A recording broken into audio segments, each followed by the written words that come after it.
There is a widely circulated observation in finance, often attributed to the late Charlie Munger, that the first 1,000 thousanders is a violent struggle, while the next million is merely a matter of patience. The standard explanation for this is mathematical. Compound interest needs a critical mass to become effective.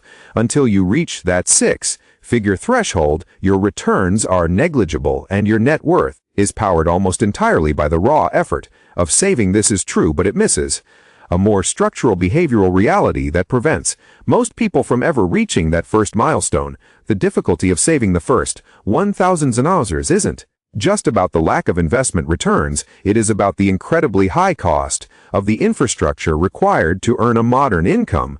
We tend to view our expenses in two buckets: needs and wants. Housing and food are needs. Vacations and luxury handbags are wants. But there is a third silent category that has ballooned over the last decade, consuming the surplus that used to build wealth.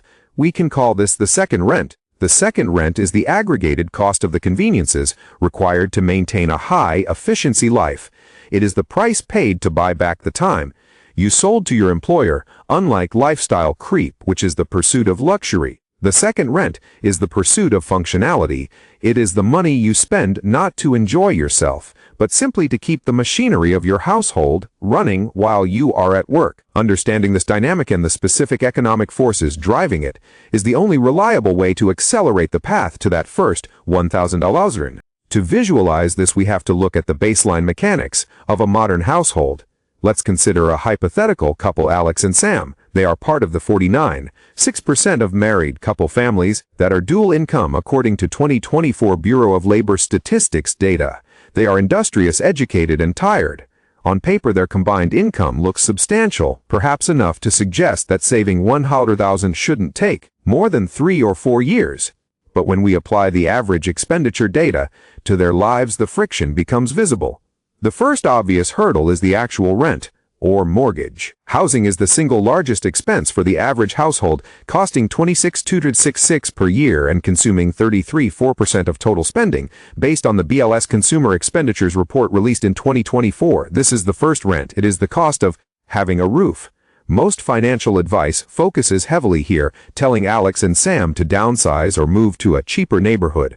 But moving is expensive and often separates them from the high-paying jobs they are trying to maintain. The real erosion of their savings happens after the housing is paid. To maintain two incomes, they likely need to commute. Despite the rise of remote work, physical presence is still a requirement for a vast swath of the economy. In 2024, the BLS found that transportation costs averaged $133.18 per year, taking up 17% of total household spending. This is not necessarily about driving luxury cars. It is the cost of insurance, fuel, maintenance, and depreciation. It is the fee they pay to physically access their income sources. If we pause the calculation here, Alex and Sam are already spending nearly $4,000 a year just on shelter and the ability to leave that shelter to go to work. But the math gets significantly tighter when we introduce the time deficit. When both adults work full time, the household enters a state of time poverty. The Levy Economics Institute in a 2025 analysis suggested that approximately 39% of single adults and a significant portion of dual-income households suffer from time poverty, with employed women experiencing this deficit at a rate 9 percentage points higher than men. Time poverty is not just a feeling of being rushed. It is an economic state where a household cannot perform the necessary labor of living, cooking, cleaning, child rearing, without outsourcing it to the market. This is where the second rent begins to accrue. If Alex and Sam have a child, the dynamic shifts from difficult to punishing.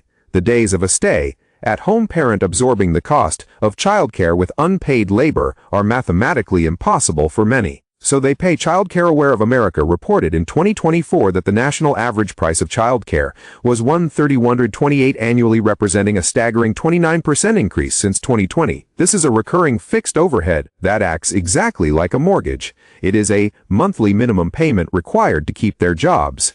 But the nuance here is in the rate of change. It is not just that childcare is expensive, it is becoming expensive faster than almost anything else in the economy. In October 2025, the Bank of America Institute noted that childcare inflation was running at 5.2% year over year, which was 1.5 times faster than the overall inflation rate. This means that every year, the entry fee for Alex and Sam to remain in the workforce gets higher, silently eating away at any raises or promotions they might achieve. Let's reset the perspective. If we look at Alex and Sam's finances not as a budget but as a business P&L, the problem becomes clear. Their revenue is high, but their cost of goods sold, the direct costs required to generate that revenue, is massive. Housing, transportation, and childcare total roughly $52,000 in post-tax spending. If they're combined, gross income is $1,000 after taxes. They are likely left with around $75,000 to $8,000 in net pay. This means that before they buy a single grocery item, pay a utility bill, purchase clothes, or put $1 into a savings account, nearly 70% of their take home pay is already spoken for. This structural overhead creates a psychological trap. When 70% of your income is fixed, the remaining 30% feels precious. However, because Alex and Sam are time poor, they use that remaining 30% to buy convenience. They order delivery because they are too exhausted to cook after a 90-minute commute. They hire a cleaner because spending their Saturday scrubbing floors feels like a punishment after a 50-hour work week. They pay for expedited shipping subscription services and pre-cut vegetables. These small conveniences are often attacked by financial pundits as lat factor errors, moral failings of a generation that can't control its impulses. This is a lazy analysis. These expenses are not frivolous, they are compensatory. They are the market's solution to a lack of time. When you have no time, you must spend money. Furthermore, the friction of spending this money has all but vanished. In 2023, the average person carried $81 in cash. By 2024, the Atlanta Fed's Diary of Consumer Payment Choice showed that number dropped to 67.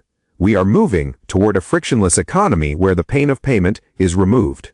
When you swipe a card or tap a phone to solve a time problem, like ordering a car to get home faster or buying a pre-made meal, it doesn't feel like spending $50. It feels like solving a problem.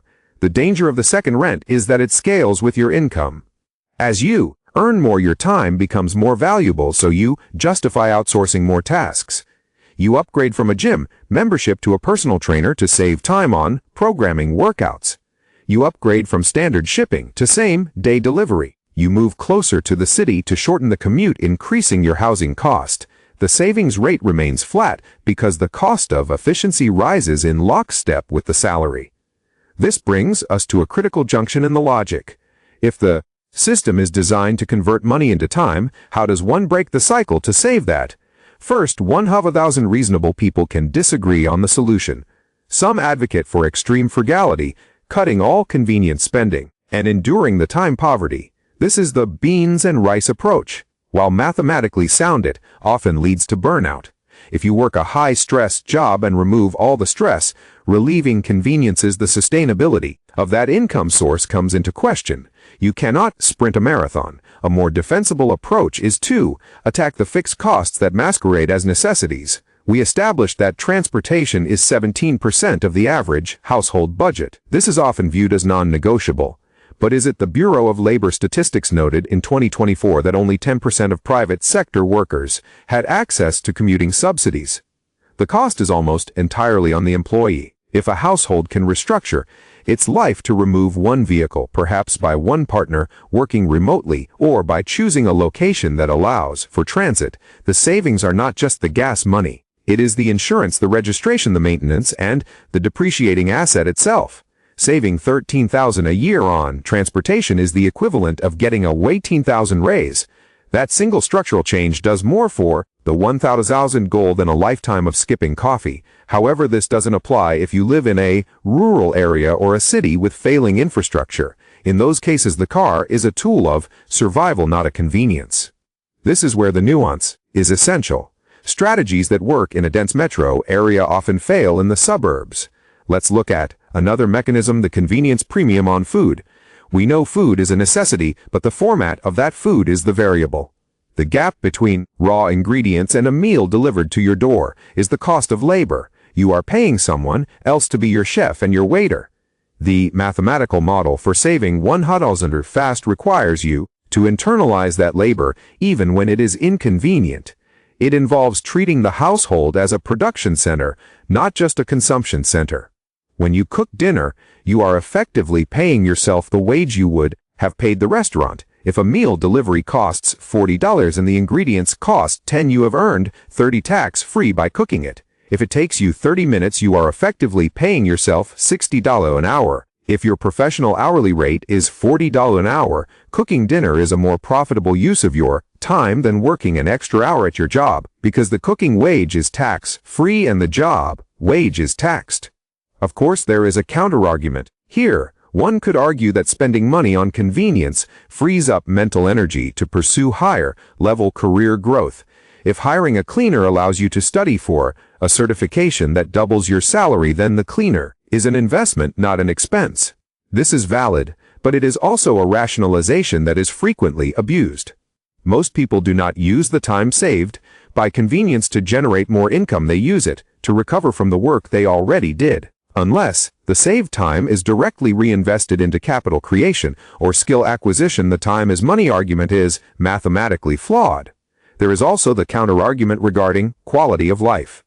Is the point of life to act as a localized austerity engine, scraping every penny into an index fund? If we strip away all convenience, are we not just making ourselves miserable? This is a fair critique.